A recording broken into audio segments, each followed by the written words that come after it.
Pulso económico del lunes, que como es tradicional arrancamos pues, echando la vista atrás a ver qué tal le ha ido al IBEX. No le ha ido muy bien porque es la cuarta sesión de caídas, 0,37 abajo, no es una caída muy grave, pero sí perdemos los 9.000, los perdemos de vista, 8.995,5, ese es el índice general al cierre de la sesión. Algunos valores han aprovechado, a pesar de todo, un día pues claramente de rojos. IAG sube 2,55, Inditex sube 1,76 y Robi sube 0,93. En el lado de las mermas más considerables tenemos la que peor, Sabadell, peor comportamiento del día, 2,51 de caída. En segundo lugar, Celnex, que se deja en la sesión, 2,35 y en tercer lugar, Bankinter, 2,00. Y a continuación les vamos a destacar algunos de los elementos que seguro más les van a interesar de la mesa de análisis económico que mantenemos aquí cada tarde con los mejores expertos para que ustedes no se pierdan detalle. Bueno, y en esa mesa de análisis económico hoy pues tenemos que valorar en primer lugar el comportamiento de la deuda del conjunto de las administraciones públicas españolas que hoy, pues en agosto, tenemos el dato 1.563.000 millones de euros, 4,7 de incremento de la deuda en el último mes valorable, el de agosto, insisto. Y en segundo lugar, hablaremos del comportamiento del bono estadounidense a 10 años, que ha roto la barrera del 5% de rentabilidad a vencimiento, algo que no se veía desde mediados de 2007 y ha llovido bastante desde entonces. Les presento ya a nuestros invitados. Don Rubén Manso, economista, ¿cómo estamos? Muy bien, muy buenas tardes, Javier. Muy bien, pues aquí estamos. Don Miguel Ángel Cigüéndez, vicepresidente de ASEAFI y consejero de Eurohispano Opciones SICAP. Muy buenas tardes. Pues nada, buenas tardes, lluviosas, y a él parece lo que toca, ¿no? Sí, será eso. La verdad es que vamos a analizar el comportamiento del IBEX, amplía sus caídas, hemos perdido los 9.000 puntos. ¿Qué os parece, Miguel Ángel? Bien, bueno, pues yo desde mi punto de vista estamos estacionalmente en octubre, mes de caídas, como ya llevamos anticipando desde primeros de septiembre, que teníamos una perspectiva bajista. Bueno, pero hoy nos han enseñado el desfiladero, nos han puesto en el peligro, hemos tocado el 5% en el bono a 10 años estadounidense, pero solo se ha tocado y se ha vuelto otra vez en rentabilidad para abajo, ha subido en precio y digamos que hemos llegado a zona de soportes en la bolsa. Entonces, bueno, veremos a ver, estamos en el peligro, pero a lo mejor es una buena zona de compra, no lo sabemos. Habrá que esperar. Yo el lunes compré. Simplemente el viernes, lo digo porque aquí hay que retratarse, o sea, por lo menos yo me debo retratarme como asesor. Rubén Manso. Bueno, pues está claro que llevamos un movimiento lateral en el fondo de muchos meses, porque cae un poquito por debajo del 9.000 y enseguida se recupera hasta el 9.300. Al final, la bolsa española parece que está, yo diría, pues, con una buena rentabilidad por dividendos, pero lo que era la rentabilidad de precio, las ganancias vía precio no se están produciendo. O sea, no estamos ahí de 9.000 a 9.300, cuando estamos ya en 9.300 parece que ya vamos a dar el chupinazo y vamos a empezar a ver alegría y otra vez caída hasta los niveles que estamos, ligeramente por debajo de los 1.000. Que veníamos hablando Miguel Ángel y yo justo antes de entrar es el tema de cómo se está poniendo la curva de tipos, que podría ser un indicativo de recesión, ¿no? Ahora lo vamos a tratar. La curva de tipos está cambiando, al menos en Alemania y en Estados Unidos. Eso es un hecho. ¿Y qué es lo que está pasando? Bueno, pues la curva de tipos la teníamos invertida, o sigue invertida, es decir, se paga mayor tipo por los bonos a más corto plazo que por los a largo plazo, lo cual es anormal y parece que está volviendo a la normalidad, es decir, está empezando a coger pendiente o planicie, que es el paso intermedio, a coger pendiente positiva, es decir, que los bonos a corto plazo paguen tipos más bajos que los bonos a más plazo. Lo que pasa es que esto es un indicador, o es un indicador de recesión. Y de hecho ya hoy se ha empezado, he leído ya un artículo que habla de que el Banco Central Europeo se está planteando bajar los tipos. A lo mejor le ha llegado demasiado alto los tipos para lo que es el crecimiento económico. Otra cosa es que a los gobiernos yo creo que hay que seguirles cobrando bien la deuda porque de los tipos bajos no han aprendido. Con los tipos bajos, en vez de aprovecharlos para sanear las cuentas, los han aprovechado para endeudarse más y más y más. La curva de tipos, si cuentas. Sí, yo creo que con respecto a lo que decía Rubén, la verdad es que hay que ver si en este rango en el que está el IBEX, con una buena rentabilidad, merece la pena estar en el IBEX con el riesgo que supone estar en el IBEX, o si merece la pena estar en bonos, oye, que te pueden dar una rentabilidad, si te lo sabes hacer, más o menos entre el 4 y el 7%. Entonces, oye, efectivamente, ahora mismo vemos que sigue invertida la curva de tipos, pero que estamos en un momento muy peligroso. Y el momento peligroso está en si el bono americano rompe la zona del 5 con fuerza y el SP, digamos, en la zona donde está ahora, esta zona la pierde, eso sí que sería bastante malo y tendríamos una caída bastante relevante y una subida en rentabilidad de los bonos y en caída de los precios. Entonces, bueno, hay que estar muy atentos a, yo cuando he dicho antes que hemos empezado a comprar, porque yo llevaba una etapa en que decía que hay que esperarse, bueno, yo me he esperado, el viernes ya he hecho unas ciertas tomas, porque ya veía que precios bastante atractivos en ciertos valores. Bueno, pues vamos de cabeza al bono estadounidense a 10 años. La verdad es que estar en rentabilidades del 5%, aunque haya sido unos momentos de la jornada, es muy llamativo, no se veía desde mediados de 2007. ¿Qué indica esto? Pues podría indicar que iniciamos recesión, es decir, que si la curva empieza a tomar pendiente positiva, como decíamos, es que ahora mismo el bono a 2 años está por encima del 5, es que eso es lo anormal, que el bono a más corto plazo tenga más tipo, ¿no? Entonces, si empieza a tomarse pendiente positiva, a lo mejor nos están reconociendo que es recesión. Y la recesión supone pues menores expectativas de beneficios futuros. Claro, es que fíjese que el bono a 30 años esté pagando ahora mismo un 5, hay fondos de inversión que si dieran un 5 recurrente y de forma constante, si dieran un 7 en 10 años duplicabas, tipo con el interés compuesto. Entonces, bueno, pues oye, son unas rentabilidades bastante extraordinarias. A ver quién bate esa rentabilidad con el bono americano. Ahí el riesgo que hay es el dólar, que cada vez se están imprimiendo más dólares. Oye, ¿y hasta qué punto es la moneda? De momento sí parece que es la moneda refugio, pero no sé, yo también tengo mis dudas con la velocidad con la que están corriendo los americanos. Entonces esto es bastante peligroso, pero vamos, ha sido un momento, ahora está, fíjese, tiempo real está en 4,84 el bono a 10 años y el bono a 30 años ahora está en 4,93. Eso lo dice todo. Sí. Sí, señor. Bueno, hablemos de la confianza del consumidor en la Unión Europea. Es el 6º mes de caídas consecutivas. No es que haya caído enormemente. Está en negativo 17,9. El mes anterior negativo 17,8. Pero no salimos de ese bucle en el que la confianza del consumidor va aminorando y ya casi no confía nadie. Es que yo creo que los malos números macro, a pesar de que el gobierno los intenta disfrazar o matizar, pues se van notando en los bolsillos. Claro, es decir, se van notando en los bolsillos y el consumidor, eso es una encuesta de confianza. El consumidor empieza a ver que las cosas no van tan bien como nos vende el gobierno. Bien, aquí creo que estamos hablando de la europea, ¿no? Europea. Básicamente. Bueno, quiero decir, si en Alemania lo que se prevé es que lleguemos a una situación de esta inflación, pues sinceramente, con lo que ponderan ellos, pues es normal que la confianza del consumidor pues vaya detrayéndose. Y menos en España, donde la señora Calviño dice que todo va fenomenal. En el resto de países se constata que, bueno, pues hemos llegado a un crecimiento mínimo y desde luego a unas expectativas que, si acaso, estamos hablando de esta inflación, si no de recesión, que seguramente será donde iremos camino de ello. Bueno, esta mañana ha publicado el dato de PIB en tiempo real la IREF y ha dado menos 0,2%, ha dado dato negativo la IREF. Sí. Bueno, hay cosas que, sin embargo, son previsibles, pero siguen produciendo el mismo dolor.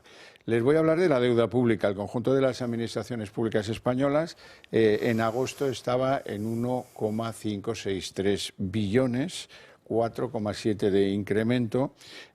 Hombre, no ha superado los máximos históricos que se tuvieron en junio de incremento, quiero decir, pero es una senda que no nos lleva por el lado positivo de las cosas. Bueno, vamos a ver, ¿por qué en junio se dio uno más alto y en agosto se dio uno más bajo? Pues porque en junio se cobra la declaración de la renta. Entonces, el mes de junio, al final, los primeros días de julio, Hacienda cobra, ¿no?, el recibo del primer pago del impuesto sobre la renta, y entonces eso le genera un incremento de caja. Luego él empieza a devolver, pero él ya sabemos que al que tiene que pagar ya tiene que pagar, y al que tiene que devolver le devuelve después. Entonces es lo normal. Lo normal es que en junio sea un dato más alto que julio, incluso que agosto. Pero lo que esperamos a fin de año, indudablemente, es que la cifra sea más alta que al principio del año y que supere, lógicamente, superará también la de junio. O sea, es decir, que esa caída tiene una explicación en la recaudación por la declaración del impuesto a 30 de junio.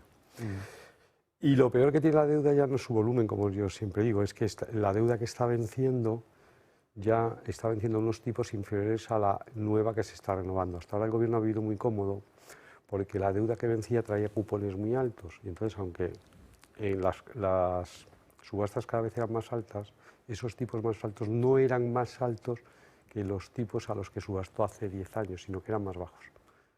Eso se ha acabado. Y ahora la deuda que te vence, pues te vence pagando el 3 y la renuevas al 4. Y esto ya se empieza a notar en el tipo medio de la deuda, que ha subido 0,6% desde hace 16, 17 meses. Claro, un 0,6% cualquiera puede decir, vale, ¿qué son un 6 por 1000? Pues mira, un 6 por 1000 son 9.000 millones de euros al año. Nada más y nada más. La verdad es que esta situación que comenta Rubén, en Italia tienen una situación parecida, con la gran diferencia de que allí es normalmente los italianos los que compran la deuda. Nosotros la tenemos mucho más esparcida, aunque ahora ya los españoles están bastante más animados ya con la rentabilidad que tenemos, es aceptable. Pues bueno, pues hay gente que está acudiendo a las subastas del Tesoro. Ya. Bueno, hablemos de... la Unión Europea se ha puesto el reloj a la misma hora para arbitrar cómo tiene que ser la marcha del mercado eléctrico. La anfitriona de esas reuniones ha sido Teresa Rivera. Teresa Rivera ha dado a ganar a Francia por la producción nuclear, ha dado largas a Alemania para que continúe con su producción carbonífera, y hoy se ha despachado con unas declaraciones que realmente son para cogerlas con pinzas y guardárselas por si acaso no se cumple lo que dice. Según ella, la reforma eléctrica dará estabilidad a los precios y confianza a los inversores. No me parece que ninguna de las dos cosas sea fácil de conseguir. No, y no parece que lo hayan conseguido, ¿no? Y además, fíjense el lío que tienen con los inversores extranjeros, con los arbitrajes por el tema de las renovables. Es decir, los inversores extranjeros, al menos en el tema de energías, a España la ven con mucha desconfianza, porque ha sido un territorio que prometió en el BOE unas condiciones que luego les ha incumplido. Y necesitamos esa inversión extranjera para lo que sea, y en este caso también para la energía. Pero en cualquier caso, el lío en que nos han metido con las renovables, en vez de ir dejando que la tecnología fuera decidiendo, el mercado con el desarrollo tecnológico fuera decidiendo el mix que íbamos necesitando, se decidió impulsar un sector a costa de los otros, o sea, o un tipo de energía a costa de los otros, estaría mejor dicho, y nos han metido en este berenjenal en donde no tenemos ni la nueva energía, es todavía suficientemente barata y suficientemente eficiente, y la antigua, tenemos cerrados los mercados, los precios han disparado y no podemos acudir a la misma. Claro, pero atreverse a afirmar que esto garantiza la estabilidad de precios es mucho atreverse. Es mucho atreverse. Ya. Cifuentes. Bueno, yo la verdad es que este tipo de declaraciones, ya sabe usted que las declaraciones se las lleva el viento, y más con el equipo actual de gobierno, vamos, dicen una cosa, se quedan tan tranquilos. Y vamos, yo lo que veo es que las eléctricas se están corrigiendo, aunque ya se están poniendo a precios interesantes, y bueno, pues ya también las empresas renovables también han tenido una corrección bastante relevante, que ahí yo estaría menos animado a entrar. Sin embargo, en Iberdrola a mí es un valor que sí me gusta y que lo estoy esperando en 10 para ver si se pone atractiva para comprar. Vamos a intentar descifrar un poco las señales que nos manda el mercado. ¿Por qué hoy IAG es la empresa que más sube en la bolsa española? Sube un 2,55. Rubén, ¿tú por qué crees que sube IAG en este contexto? En este contexto, hombre, ya sabes que la cotización de un día te dice poco. Al final necesitas un movimiento un poquito más continuado en el tiempo para manifestarte, ¿no? Entonces, ¿por qué IAG ha subido hoy un 2,55? Es posible que sigue mucho más los mercados. Yo en este caso sí que voy a hacer un paso a la palabra porque realmente no me atrevo a pronunciarme. Bueno, básicamente, fíjate, es otro valor que hoy hemos entrado, o sea, cuando se ha iniciado la subida hemos comprado. No pasa nada comprar subiendo, que eso es lo bonito, porque la perspectiva es que vaya a subir más. Es decir, estábamos infrainvertidos en el valor y digamos que se había puesto ya bastante barato. Lo teníamos hace nada casi tocando la zona de 2, ahora en 1,60. Ha tenido una corrección de casi un 20% y bueno, que efectivamente se ha complicado con el tema de Medio Oriente y tal, pero bueno, que yo creo que no le afecta de forma tan relevante a IAG. Luego se ha visto que los precios del petróleo pues tampoco han tenido una subida tan relevante y las perspectivas sobre el turismo en general español y europeo son positivas. Hoy, en el lado contrario, en el lado de los que caen, están los bancos. El que más cae es Sabadell, 2,51 abajo, Bankinter 2, y esto no es fácil de comprenderlo. Hay días que los bancos están soplando el viento que lleva el IBEX y hay días en los que pasa completamente lo opuesto y tampoco cambian las razones, tampoco hay decisiones sobre tipos, tampoco hay decisiones sobre morosidad. ¿Qué explica esa...? Yo sabe que le vengo diciendo desde el primer programa de septiembre que con los bancos que habían subido mucho, que desde mi punto de vista están un poquito caros y que hay que esperar. Yo el otro día en la compra no hice compra de bancos, entonces todavía me parece que, no quiero decir que estén caros, pero que va a haber oportunidad seguramente de comprarlos más baratos. Es que están en zona de máximos, digo máximos relativos, no máximos históricos. Entonces yo los veo un poco caros. Y entonces es que prefiero, donde hay que estar ahora mismo es en la renta fija, sobre todo, porque es que está dando una rentabilidad sin riesgo. Bueno, claro, sin riesgo. Si pensamos que España tiene riesgo, que tenerlo lo tiene, Italia también, aunque allí tienen otro tipo de dirigentes, bueno, pues digamos que yo prefiero la renta fija en este momento y las oportunidades que haya en bolsa. ¿Los bancos? Los bancos probablemente estén muy ligados a la curva, es decir, que un movimiento como hemos visto hoy de la curva que adelanta recesión, como la morosidad de los bancos depende mucho de la recesión, pues a lo mejor les ha impactado. Es decir, yo creo que un movimiento de un día nos dice poco, ¿vale? Pero en tanto en cuanto estamos todos muy pendientes del movimiento de la curva y la curva está muy volátil, no se estabiliza, ¿no? Parece que está pivotando, llamo pivotar a que como está invertida, coja pendiente positiva, ¿no? Pues un movimiento como ese que anticipa la recesión es morosidad, pues automáticamente los bancos caen y si mañana se recupera, si volviese a donde estaba, pues a lo mejor los bancos te daban una subida alta. Yo creo que es la volatilidad de los tipos la que está influyendo en la cotización de los bancos. Bueno, vamos a algunas decisiones políticas dentro del ámbito español. La presidenta de Madrid, Isabel Díaz Ayuso, ha anunciado hoy que por segunda vez va a deflactar el IRPF, el tramo autonómico del IRPF, un 3,1%. Esto va a suponer un ahorro de 153 millones para los madrileños que cotizan en la Comunidad Autónoma de Madrid. Vamos a escuchar cómo lo contaba la presidenta madrileña. Un alivio fiscal para los contribuyentes madrileños. Como saben, ahora mismo la inflación está complicando la vida a todos los ciudadanos y por eso hemos pensado en esta medida que beneficia a 3,5 millones de contribuyentes. Estamos hablando de un ahorro de 153 millones y somos, de hecho, la primera comunidad de régimen común que lo hace por segundo año consecutivo.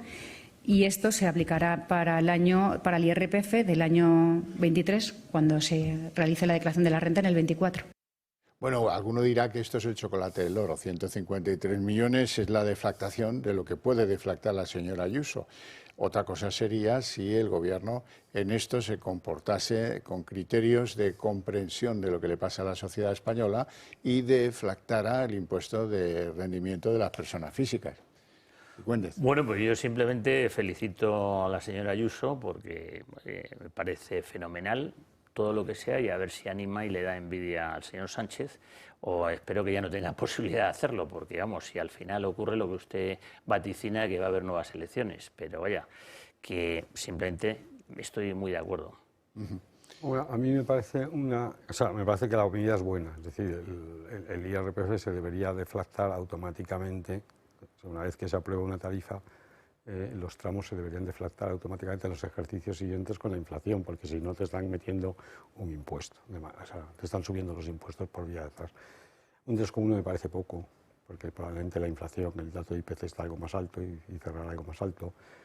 Y luego, claro, hay que ver qué es lo que está afectando a la cesta de la compra de la gente, porque claro, la cesta de la compra de la gente más humilde tiene un fuerte peso de lo que precisamente se saca del IPC subyacente, que es la alimentación y la energía.